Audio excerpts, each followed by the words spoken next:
Right. Kamusta po, Presbyter?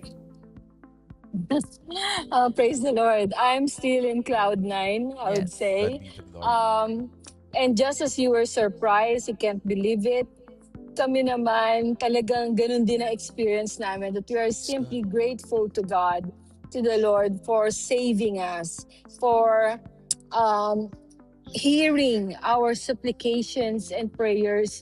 Kasi talagang biyaya, talagang it's a miracle. It's signs and wonders Amen. Praise that the is Amen. Lord. happening before us.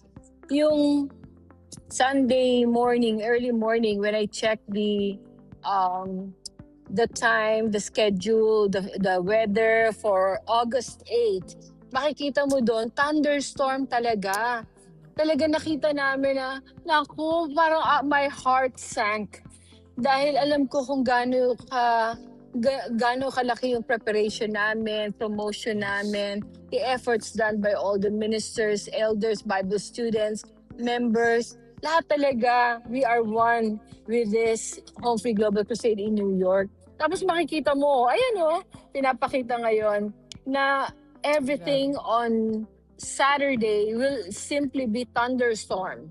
So talagang my heart sank, to be honest. I texted Apostle this same picture.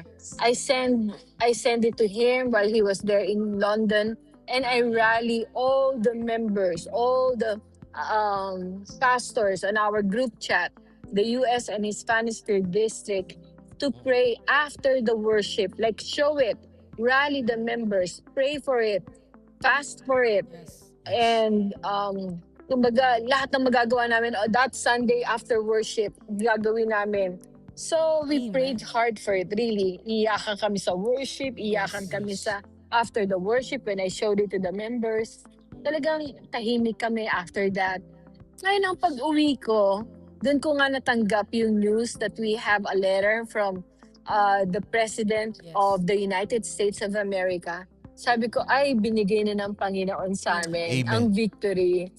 Right. Praise the That's Lord. true. Kaya that was after the worship.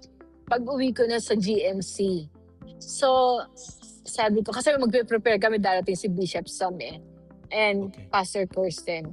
Sabi ko, binigay na ng Panginoon sa amin to. I mean, Amen. even the Amen. President of the United States. And like what I've mentioned to you, Yeah. na when I was analyzing, I was studying, and I find strength in the city of Nineveh where Jonah preached. Right. Even the king sent a decree saying we need to fast, even the animals, and all of them have to wear sackcloth, and maybe God will relent. So sabi ko, may pag-asa Amen. sa New York.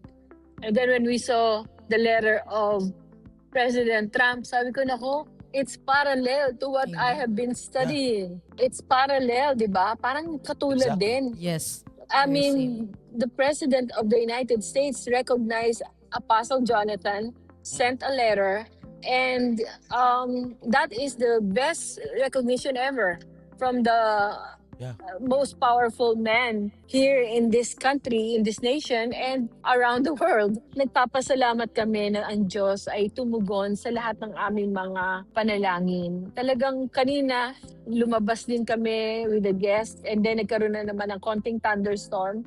Lahat kami napapailing, sabi namin, biyaya talaga. Kasi Amen. Yeah. kung nangyari ito nung Saturday, Mm-mm. ang mga tao hindi pupunta talaga yan.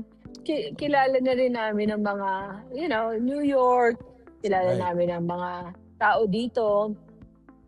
We don't want to stereotype them, but one of the toughest twin cities and twin states, medyo if you will do good in New York, you'll do good everywhere. Sabi nga nila. Yeah. Pero kaya toughest sa mga Pilipino dito, may mga sinabi, may mga pinag-aralan, matataas ang posisyon. Mm-mm. So, talagang we went an extra mile or Right. 2 miles to do the Amen. effort of really exploring, promoting for Home Free Global Crusades.